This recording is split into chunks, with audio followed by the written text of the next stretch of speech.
Dans ce monde, tous les individus dans la société sont des cellules du corps humain, qui travaillent pour maintenir le corps en vie. Ceux vêtus de rouge sont des globules rouges qui fournissent de l'oxygène aux organes à travers les vaisseaux sanguins. Et en blanc, nous avons des globules blancs qui éliminent les substances étrangères dans le corps. En noir, les tueuses T, elles tuent les cellules infectées par des virus. Habillés en rose, les macrophages nettoient le corps et les plaquettes. Ceux qui ressemblent à des enfants de la maternelle sont responsables de la réparation des vaisseaux sanguins endommagés. Nous suivons l'histoire de John, un jeune cellule rouge qui commence sa nouvelle mission de vie pour transporter de l'oxygène vers d'autres cellules. La société utilise une vidéo pour lui présenter le système sur lequel il travaillera et comment différencier chaque type de cellule et ses fonctions. John reprend rapidement des notes sur toutes les fonctions et les routes des organes des cellules et obtient immédiatement sa première livraison. Il transporte des boîtes d'oxygène dans un chariot et se dirige vers l'estomac, mais il arrive en retard parce qu'il s'est perdu. Le chef de la cellule de l'estomac le gronde pour son arrivée tardive. John essaie d'expliquer pourquoi il est arrivé en retard, puis se présente rapidement, tout comme il l'a vu sur la vidéo. Mais le chef ne se soucie pas de son nom. Révélant que la vidéo a été enregistrée pendant la période où le corps était en bonne santé, il explique que les temps ont changé. Le corps a traversé le surmenage, la privation de sommeil, la suralimentation et l'alcool, qui augmentent la charge de travail de chacun. John termine ensuite sa première tâche, puis passe à la seconde livraison du jour. Sur le chemin, il rencontre Chad, un globule rouge plus expérimenté, qui remarque qu'il est une recrue. Celui-ci décide de l'aider à fournir de l'oxygène au cerveau.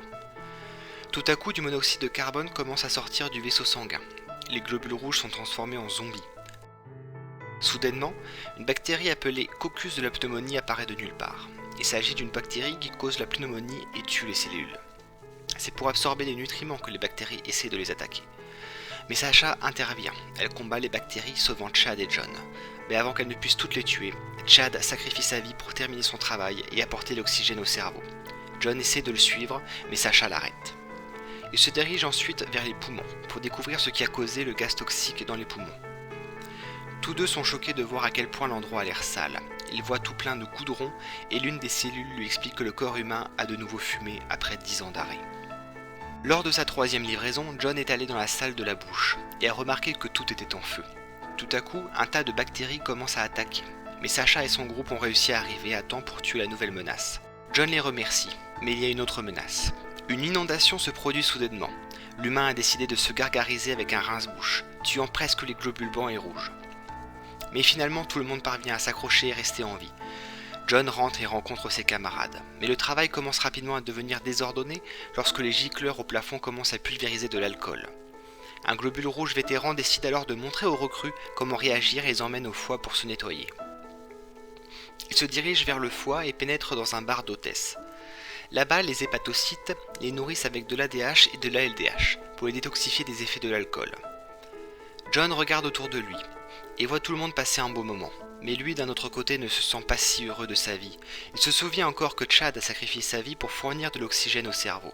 Donc, il ne consomme pas sa boisson ALDH et commence à se saouler et à se plaindre de la façon dont ils risquent leur vie pour faire fonctionner les cellules de l'organe, pendant que ceux-ci, les mêmes cellules, ont une vie insouciante et froide. L'un des vétérans éclabousse la LDH sur le visage de John, pour le calmer, et l'emmène dans les coulisses, où il montre que les hépatocytes sont également à travailler et à passer un mauvais moment, conduisant à une insuffisance hépatique. Les globules rouges sont désormais prêts à fonctionner après avoir profité d'une pause sucrée, mais le vétéran ne viendra pas avec eux. Le vieil homme est décédé après de nombreuses années de travail acharné et est ainsi recyclé pour ses nutriments. John s'excuse auprès de l'hôtesse d'avoir exprimé sa colère. Elle lui pardonne et lui embrasse la joue avant que le cerveau envoie une énorme annonce. Quelques heures plus tard, c'est la tâche la plus importante des globules rouges. Ils doivent entrer dans les tissus érectiles et commencer une érection permettant à l'humain de s'accoupler et de créer une nouvelle vie. John est super excité à l'idée d'aider à apporter une nouvelle vie dans le monde. Lui et quelques-uns de ses collègues, pour commencer leur travail, vont au corps caverneux. Il s'agit de l'organe de reproducteur masculin. Ils rencontrent Sacha. Là-bas, tous deux vont aux testicules où les cellules s'occupent des spermatogonies, qui sont des cellules reproductrices mâles qui se transforment en sperme. Il retourne ensuite vers le lieu de son travail. Il commence à se propager et à entrer dans les tunnels pour remplir son devoir. Mais le corps est stressé de ne pas créer d'érection et plusieurs globules rouges perdent la vie. Les choses finissent par revenir à la normale après que le corps ait pris un médicament miraculeux, le sildenafil, également connu sous le nom de Viagra. Permettant aux globules rouges de reprendre leur mission, le corps est maintenant capable d'atteindre son objectif. Sacha apparaît après quelques minutes et révèle qu'ils ont perdu le combat parce que le corps a été infecté par le Ganokai. c'est une MST. Les globules blancs peuvent à peine continuer à lutter contre les bactéries. Les globules blancs commencent à se regrouper auprès de leur capitaine. Celui-ci leur annonce que la gonorrhée ne peut être guérie que par des moyens naturels. À cause de cela, lors de sa prochaine mission, John voit Ken et les autres globules rouges commencer à se plaindre que les globules blancs ne font pas leur travail correctement. John essaie de les calmer en disant que les globules blancs font de leur mieux pour faire leur travail, puis convainc Ken de continuer leur mission. Ils se dirigent vers les parties inférieures du corps pour y fournir de l'oxygène.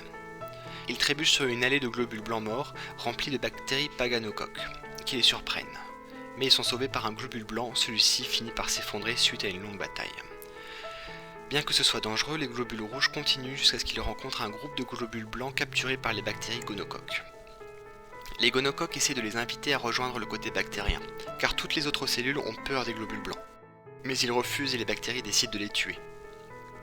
John explique que le travail des globules blancs est indispensable. Sans eux, les globules rouges ne pourraient avancer dans les vaisseaux sanguins.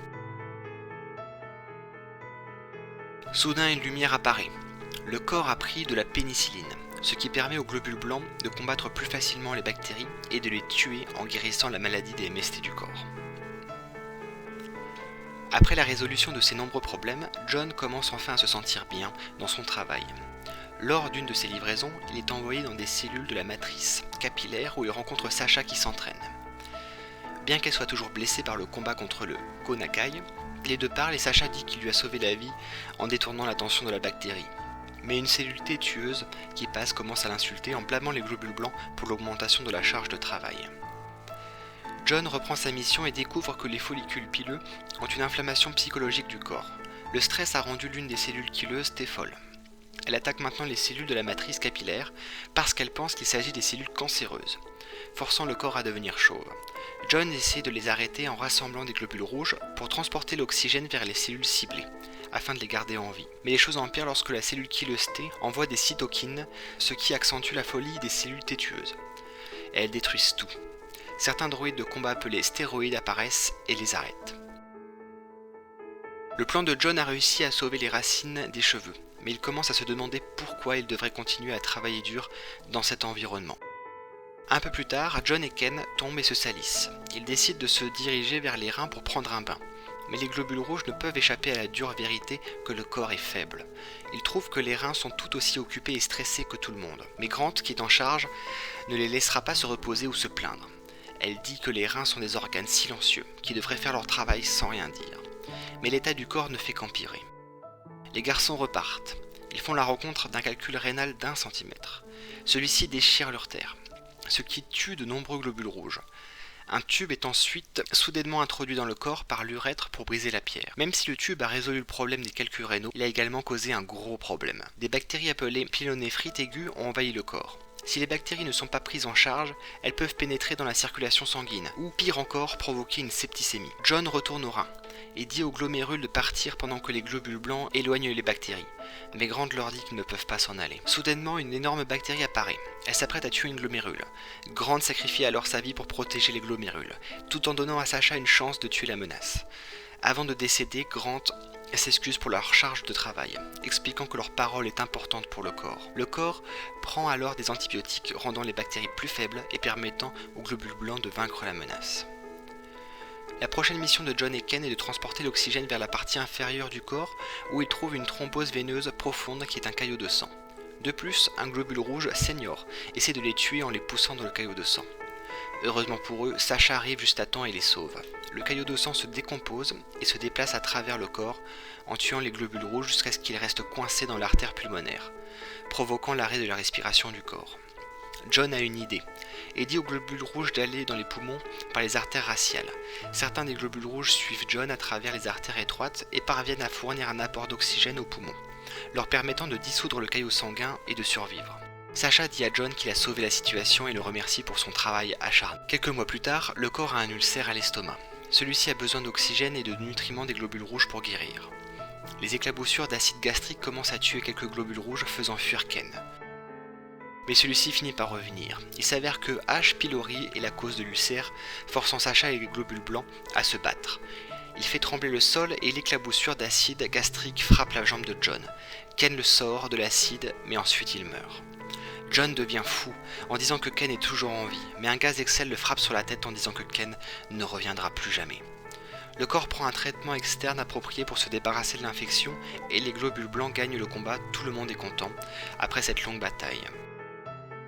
Mais John est déprimé, il se blâme pour la mort de Ken et s'enferme chez lui après être passé devant Sasha sans lui dire un mot. Quelque temps plus tard, un gros cristal apparaît dans le gros orteil. Les globules blancs l'attaquent parce qu'ils pensent que c'est un germe, mais ils ne parviennent pas à le blesser. Au lieu de cela, ils blessent la zone qui l'entoure et provoquent une inflammation. John, d'un autre côté, n'est pas apparu au travail depuis un moment, et commence à errer sans but, pour se retrouver au même endroit dans lequel Ken vivait. Il recommence à se blâmer d'être la cause de la mort de Ken, et retourne à la rate, suppliant d'être tué parce qu'il ne veut pas travailler. Mais la rate ignore ses raisons et lui dit de retourner au travail pendant que les cellules du corps découvrent que le cristal est en fait de l'acide urique, et que le corps a la goutte. John apparaît alors soudainement et commence à attaquer le corps, tout en convainquant les cellules de l'attaquer au lieu de le sauver. Il prétend qu'il n'y a pas à aider le corps parce que l'humain ne fait que rendre leur travail plus difficile. L'humain ne se soucie pas de sa santé, alors pourquoi devrait-il se soucier de son corps? Sasha le voit se blesser pendant qu'il attaque, et le serre dans ses bras en le suppliant d'arrêter. Elle lui dit que la mort de Ken n'était pas de sa faute, tout en disant qu'il devrait prendre soin du corps pour honorer leurs amis décédés. John tombe soudainement à genoux et se met à pleurer. Le corps prend alors de la colchicine pour traiter l'infection et réduire la blessure. Mais en même temps, les vaisseaux commencent à être bloqués par le cholestérol et les caillots sanguins. Grâce aux paroles de Sasha, John est enfin motivé et retourne au travail. Il commence alors à cocher de nouveaux employés et à prendre les devants sur les livraisons. Mais les vaisseaux sanguins se sont rompus et se sont remplis de plaques, forçant les plaquettes à les réparer, ce qui rend difficile pour John et ses compagnons globules rouges de faire leur travail. Soudain, l'artère coronaire est complètement bloquée et le corps fait une crise cardiaque due au manque d'oxygène. Les cellules cérébrales décident alors de tenir une conférence de presse et de dire à tout le monde d'arrêter de travailler car le corps est sur le point de mourir.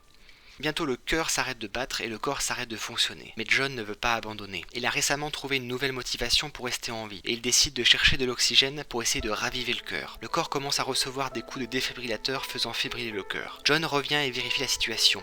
Il dit ensuite rapidement à tout le monde de commencer à fournir de l'oxygène dès que possible pour que le corps soit réanimé.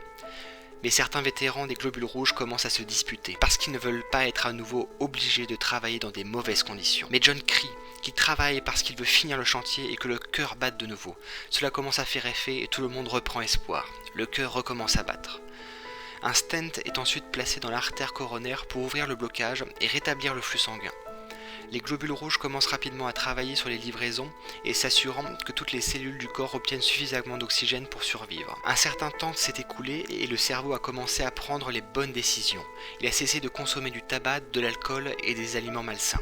Le corps devient sain et moins stressé. Donc le travail de chacun commence à devenir plus facile et tout commence à devenir plus propre. En faisant l'une de ces livraisons, John rencontre Sasha alors qu'elle tombe du toit après avoir détruit un germe. Ils décident de marcher ensemble tout en échangeant leur admiration l'un pour l'autre jusqu'à ce que soudain une seringue pénètre le vaisseau sanguin. La seringue commence à extraire les cellules sanguines du corps, y compris John et Sasha.